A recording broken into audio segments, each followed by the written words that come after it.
Quand tu dis A, la personne en face de toi entend A et B. Et c'est une notion que tu dois comprendre, intégrer et implémenter pour tes setters, tes closers, ton copywriter, ta RH, tes CSM, etc., etc. Je te donne un exemple concret. J'étais dans la voiture tout à l'heure et j'ai lu cette phrase-là dans une publicité. La Volvo la plus sûre jamais construite. D'accord, ça c'est le A, c'est ce que j'entends. Mais ce que j'entends aussi c'est le B. Et ce que ça veut aussi dire, et ce que j'entends aussi, c'est ok, mais du coup les autres n'étaient pas sûrs. Tes autres modèles d'avant n'étaient pas si sûrs que ça. Et c'est exactement la même chose dans les appels de vente de tes prospects.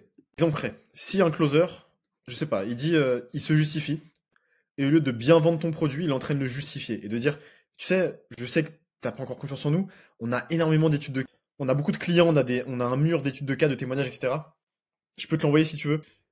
Là, ce que le prospect il entend, c'est pas que t'as beaucoup d'études de cas, que t'as eu des résultats clients. Ce qu'il entend, c'est que le vendeur, il a besoin de faire entrer sa commission, il n'arrive pas à démontrer la valeur. Et ouais, ce que le prospect comprend, c'est on est en galère, on n'arrive pas à faire entrer beaucoup de personnes, et j'ai besoin de faire entrer des commissions à la fin du mois. Autre exemple, ta RH. Si ta RH parle avec un candidat pour un poste de comptable, par exemple. Tu veux un nouveau comptable dans ta boîte, elle fait une interview avec 5, 10, 15 comptables, et à un moment, elle dit au comptable, ok, et donc du coup, vous avez bossé dans combien de cabinets de comptables?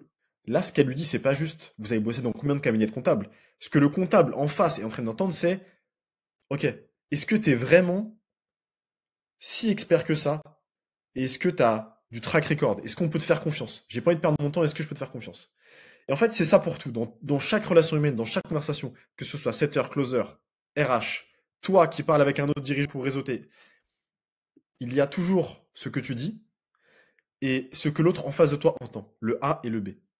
Dernier exemple, tu es en réseautage avec des dirigeants, un mastermind, je sais pas où, en Norvège. Le mec te dit, tu fais quoi dans la vie? C'est quoi ton business? C'est pas anodin. On est des êtres sociaux.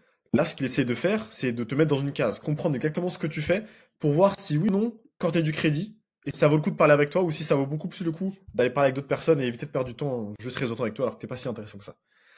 Et juste le fait de comprendre ça, ça va tout changer dans ton marketing, ça va tout changer dans tes scripts de setting pour tes setters, tes équipes de setting, dans le script et la trame que tu as quand tu pitches ton offre, enfin quand tes closers pitchent l'offre, dont ils se positionnent là, leur posture dans l'appel, comment ils se justifient à chaque moment, alors qu'il faut pas se justifier. Quand tu vas négocier des deals ou prendre de l'equity dans un business ou ton copywriter aussi, comment il va formuler les choses. Prends bien connaissance de ça et implémente-le avec tes équipes. Demande-toi à ton copywriter à chaque fois quand il écrit A, qu'est-ce que la personne en face, le prospect, entend? C'est quoi le B? Ta RH, quand elle fait des interviews et qu'elle pose des questions, poser une question, c'est ultra révélateur. C'est beaucoup plus révélateur que de parler. Quand quelqu'un te pose une question, si tu analyses précisément sa question, ça veut dire quelque chose. Si elle dit, est-ce que tu te vois avec nous sur combien d'années? Tu te vois avec nous sur le long terme? Là, ce que la personne peut entendre en B, c'est on a un taux de turnover très, très élevé dans l'équipe. On a eu beaucoup de comptables, on a eu beaucoup de profils comme le tien. Et j'ai envie que si tu viennes, tu restes sur le long terme. Donc implémente ça avec tes équipes, c'est une vidéo très courte, mais il n'y a pas besoin de parler beaucoup plus que ça.